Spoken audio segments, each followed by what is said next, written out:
हा लढा आहे परिवर्तनाचा, हा लढा आहे निष्ठेचा, प्रामाणिकपणाचा, अन्याय अत्याचाराविरुद्ध उभं राहण्यासाठी बळ देण्याचा, स्वाभिमान रुजवण्याचा, बेईमान राजकारण्यांना धडा शिकवण्याचा. हा लढा आहे 84 वर्षाच्या योद्ध्याच्या परिश्रमाचा, त्यागाचा, अभेद्य अशा स्थितप्रज्ञ सह्याद्रीचा. मोठ्या मताने तुम्ही विजय करण्याचं ऐतिहासिक काम आपण कराल अशाच प्रकारची अपेक्षा व्यक्त करतो. हा लढा त्यागाचा, नवनिर्माणाचा आणि पुरोगामी विचारांचा, आदरणीय शरदचंद्रजी पवार साहेबांचा. याच विचारांची पालखी आपल्या सशक्त खांद्यांवर वाहणारे शरदचंद्रजी पवार साहेबांचे एकनिष्ठ म्हणून जे सर्वपरिचित आहेत ते जयप्रकाशजी दांडेगावकर साहेब. मराठवाडा विद्यापीठ औरंगाबाद इथून पदव्युत्तर पदवी सुवर्ण पदकासह प्राप्त केली. त्यानंतर मात्र पुढील शिक्षण न घेता ते वडिलोपार्जित शेतीकडे वळले. त्यांनी आपली शेती आधुनिक पद्धतीने केली. त्यात त्यांनी नवनवीन प्रयोग केले. शेतीचे उत्पन्न वाढू लागले. एवढेच नव्हे तर ते स्वतः ट्रॅक्टरही चालवत. परभणी जिल्ह्यातील पहिला द्राक्ष लागवड करणारा शेतकरी म्हणून त्यांना बहुमान मिळाला. आपल्या शेतीत त्यांनी निलगिरी, सागवान, सुभाबूळ, आंबा अशा हजारो वृक्षांची लागवड केली. एक आधुनिक, उच्च शिक्षित, शेती मातीवर प्रेम करणारा आधुनिक शेतकरी त्यांच्या रूपाने उदयास येत होता. याच काळात त्यांचा विवाह अहमदनगर जिल्ह्यातील राहुरी तालुक्यातील श्री जगन्नाथ जगताप यांची कन्या ज्योती यांच्याशी 9 जून 1979 साली झाला. त्यांना आतिश आणि दीप्ती ही 2 अपत्ये झाली. याच काळात जयप्रकाश दांडेगावकर यांनी 1979 साली प्रथमच महाराष्ट्र राज्य बियाणे महामंडळाची निवडणूक लढवली, पण त्यात ते पराभूत झाले. त्यानंतर त्यांनी 1982-83 मध्ये परिसरातील विकासाची दृष्टी असणारे नेतृत्व माननीय कमल किशोरजी कदम यांच्यासोबत पूर्णा सहकारी साखर कारखान्याची निवडणूक लढवली आणि मताधिक्याने निवडून येत कारखान्याचे उपाध्यक्ष झाले. इथून त्यांच्या राजकीय प्रवासाला प्रारंभ झाला. याच काळात माननीय कमल किशोरजी कदम यांनी महाराष्ट्र राज्य मंत्रिमंडळामध्ये शिक्षण मंत्री म्हणून शपथ घेतली आणि कारखान्याचे अध्यक्ष म्हणून जयप्रकाश दांडेगावकर यांच्याकडे धुरा आली. मुळातच शेती मातीवर प्रचंड प्रेम करणारं हे नेतृत्व इथेही अनेक नवनवीन प्रयोग करू लागलं. ऊसाचे उत्पादन वाढू लागले आणि परिसरातील शेतकरी समाधानी दिसू लागला. यावरच थांबतील ते जयप्रकाश दांडेगावकर कसले. यावेळी त्यांनी प्रकल्प विस्तार कार्यक्रम हाती घेतला आणि अगदी कमी वेळ, कमी पैसा आणि अफाट चिकाटीच्या बळावर त्यांनी विस्तारीकरण यशस्वी करून दाखवले आणि प्रगतीचे एक नवे पाऊल टाकले. 1990-91 मध्ये विस्तारीकरण पूर्ण झाले आणि 1250 मेट्रिक टन वरून 2500 मेट्रिक टन कारखान्याची क्षमता वाढवली. यानंतर दांडेगावकर यांनी पूर्णा सहकारी साखर कारखान्याच्या परिसरात नवे प्रकल्प उभे केले. त्यातलाच एक महत्वाचा प्रकल्प म्हणजे डिस्टिलरी प्रकल्प होय. पूर्णा सहकारी साखर कारखाना परिसरात 30,000 लिटर प्रतिदिन क्षमतेचा हा डिस्टिलरी प्रकल्प उभा असून मॉल्सेस पासून अल्कोहोल निर्मितीचा हा प्रकल्प आजही कार्यान्वित आहे. यानंतर त्यांनी सहवीज निर्मितीचा प्रकल्प हाती घेतला. हा कारखान्याला पूरक असा प्रकल्प असून रोज 18 ते 20 मेगावॅट वीज निर्मिती याच माध्यमातून होते. याच काळात कारखाना परिसरामध्ये इथेनॉल प्रकल्प उभारणीचं काम सुरू झालं आणि हा प्रकल्प 20,000 प्रतिदिन लिटर क्षमतेचा असून 14 फेब्रुवारी 2008 रोजी याची सुरुवात झाली. याच काळात परिसरातील शेतकऱ्यांना दररोज हातावर थोडे तरी पैसे यावेत म्हणून त्यांनी दुग्ध संकलन केंद्राची सुरुवात केली आणि शेतकऱ्यांना या दुग्ध संकलन केंद्रामधून उत्पन्न येऊ लागले आणि पाहता पाहता या काळात 140 दूध संकलन केंद्र परिसरात चालू झाले. 2004 ते 2009 या काळात माननीय दांडेगावकर हे वसमत विधानसभेचे आमदार म्हणून निवडून आले आणि त्यांनी मंत्रिपदाची शपथ घेतली. याच वेळी त्यांनी वसमत परिसरात पायाभूत सुविधा उभारून मूलभूत विकासासाठी प्रयत्न केले. 2009 मध्ये पुन्हा एकदा त्यांनी केलेल्या विकासाच्या कामाची दखल घेऊन जनतेने त्यांना निवडून दिले आणि पुन्हा एकदा परिसराच्या विकासाची संधी निर्माण करून दिली. जयप्रकाश दांडेगावकर साहेब यांनी परिसरातील सिंचन क्षेत्रामध्ये भरीव असं कार्य केलं. सिद्धेश्वर उपसा जलसिंचन योजना, भाटेगाव गिरगाव वितरिका आणि पूर्णा नदीवरील 3 बॅरेजेस उभारण्यासाठी प्रयत्न केले. आणि सिंचन क्षेत्र वाढ आणि विकासासाठी त्यांनी योगदान दिलं.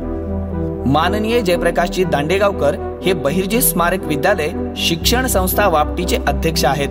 या अंतर्गत KG to PG पदव्युत्तर अभ्यासक्रम संशोधन केंद्रे चालू आहेत. त्यांनी आपल्या काळात या शिक्षण संस्थेचा विकास करण्यावर भर दिला. संस्थेच्या शाळा महाविद्यालयांमध्ये पायाभूत सुविधा उभारण्याबरोबरच गुणात्मक दर्जा वाढवण्यावरही भर दिला. आज या संस्थेच्या अनेक शाखा उपशाखा आहेत. या संस्थेच्या अंतर्गत असणाऱ्या बहिर्जी स्मारक महाविद्यालयाला NAAC कडून दर्जा अप्राप्त झालेला आहे. त्यासोबतच बहिर्जी विद्यालयाला मुख्यमंत्री माझी शाळा या स्पर्धेअंतर्गत दुसरे पारितोषिक मिळाले आहे. हिंगोली जिल्ह्यातील शिक्षणाचा अनुशेष भरून काढण्याचं कामही जयप्रकाशजी दांडेगावकर यांनी केलं. वसमत येथे उर्दू माध्यमिक कनिष्ठ महाविद्यालयाला मंजुरी असो, औद्योगिक प्रशिक्षण संस्था नवीन कोर्सेसना मंजुरी आणण्यासाठी काम असो की अल्पसंख्याक विद्यार्थ्यांच्या वसतिगृहासाठी पाठपुरावा करणे असो, वसमत परिसरातील ग्रामीण भागातील शिक्षणाचा दर्जा उंचावण्यासाठी त्यांनी भरीव असे प्रयत्न केले. त्याचबरोबर आरोग्य क्षेत्रातही आपल्या कार्यकाळात महत्वाचे पाऊल उचलत वसमत सारख्या तालुक्याच्या ठिकाणी स्वतंत्र स्त्री रुग्णालय उभारून शेकडो महिलांच्या जीवनात आरोग्याचे नवे पर्व आणले. त्यासोबतच सुसज्ज उपजिल्हा रुग्णालय आणि प्राथमिक आरोग्य केंद्र उभारण्यावर भर देत 24 उपकेंद्र सुरू करण्याचे कामही त्यांनी केले. त्यांचे दळणवळणातील कामही भरीव आहे. ग्रामीण भागातील रस्ते असो की राज्य महामार्गाचे राष्ट्रीय महामार्गात रूपांतर असो, अशी अनेक महत्वाची कामे या काळात त्यांनी केली. अनेक पायाभूत सुविधा उभारण्यावरही भर दिला.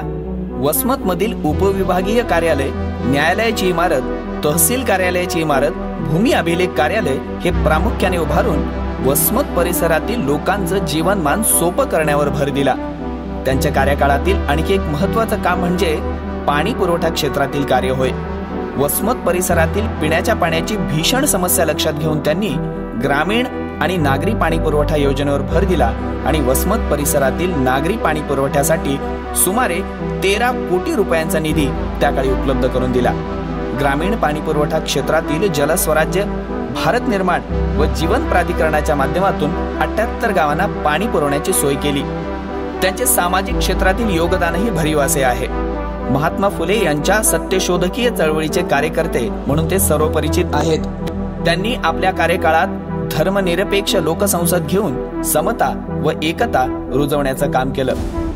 परिसरातील ज्येष्ठ गांधीवादी कार्यकर्ते, स्वातंत्र्य सैनिक गंगाप्रसादजी अग्रवाल यांचा अमृत महोत्सव साजरा करत त्यांनी केलेल्या कार्याला कृतज्ञतापूर्वक अभिवादन केले.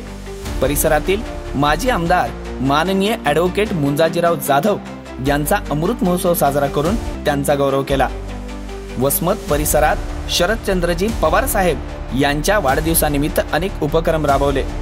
सांस्कृतिक क्षेत्राच्या संवर्धन आणि विकासासाठीही जयप्रकाशजी दांडेगावकर साहेब यांनी अनेक उपक्रम राबवले. त्यात वसमत शहरात असलेले सूरमणी दत्ता चौगुले सांस्कृतिक सभागृह उभारून तालुक्यातील लोकांना हक्काचं विचारपीठ निर्माण करून दिलं. दसरा महोत्सवाच्या माध्यमातून विविध उपक्रमासाठी प्रोत्साहन दिले. 1977 मध्ये पहिल्यांदाच सार्वजनिक शिवजयंती या परिसरामध्ये त्यांनी साजरी केली. सार्वजनिक गणेशोत्सवही साजरा केला. या माध्यमातून सामाजिक समता रुजवण्याचं काम करणारा नेता म्हणूनही त्यांना ओळखले जाते. विविध परिषदांचे आयोजन, साहित्य संमेलनाचे आयोजनही त्यांनी केले. त्यात मराठवाडा इतिहास परिषदेचे आयोजन असो की मराठवाडा साहित्य संमेलन असो, या सर्वांची मुहूर्तमेढ त्यांनी वसमत परिसरात रोवली. त्यांचे क्रीडा क्षेत्रातील कार्य हे उल्लेखनीय आहे. क्रीडा संकुलाची उभारणी, विविध क्रीडा स्पर्धांचे आयोजन, त्यात कबड्डी स्पर्धा, फुटबॉल, क्रिकेट स्पर्धा, खो खो, धनुर्विद्या स्पर्धा यांचे आयोजन करून परिसरातील खेळाडूंना आत्मविश्वास आणि नव्या संधी निर्माण करून देण्याचं काम त्यांनी केलं. त्यांच्या या राजकीय, सामाजिक, औद्योगिक, शैक्षणिक, सहकार, उद्योग क्षेत्रात केलेल्या भरीव कामगिरीची दखल घेत स्वामी रामानंद तीर्थ मराठवाडा विद्यापीठ नांदेडने जयप्रकाशजी दांडेगावकर यांचा जीवन साधना पुरस्काराने गौरव केला. त्यासोबतच सहकार क्षेत्रातील गेल्या 40 वर्षांपासून दिलेल्या योगदानाबद्दल the sugar technologist association of India नवी दिल्ली तर्फे लाईफ टाइम अचीवमेंट अवॉर्ड म्हणजेच साखर उद्योगातील जीवन गौरव पुरस्कार देऊन त्यांना सन्मानित केले गेले. असा हा विकास पुरुष पुन्हा एकदा विधानसभेच्या आखाड्यात उतरला आहे. तो सत्यासाठी, परिवर्तनासाठी आणि या परिसराच्या विकासासाठी. शेतकऱ्यांचा साथी, महिलांचा भाऊ, तरुणांचा मार्गदर्शक, सत्याची कास धरणारा, भूमिकेशी प्रामाणिक असणारा व सत्याची चाड असणारा हा नेता. आपण साथ देऊया विकासाला, परिवर्तनाला, सत्याला, निष्ठेला. साथ देऊया आपल्या नेत्याला, साथ देऊया आपल्या विकासाला, साथ देऊया आपल्या भविष्याला.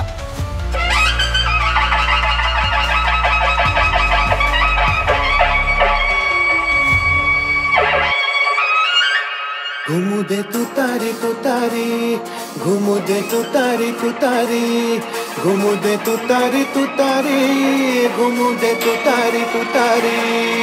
महाराष्ट्राचा हुंकार, थरथरे दिल्लीचा दरबार. महाराष्ट्राचा हुंकार, थरथरे दिल्लीचा दरबार. सत्याची ताकद न्यारी, हा योद्धा कणखर भारी.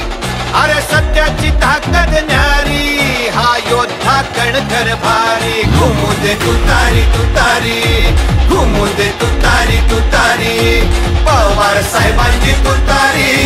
घुमू दे तुतारी तुतारी, घुमू दे तुतारी तुतारी, घुमू दे तुतारी तुतारी.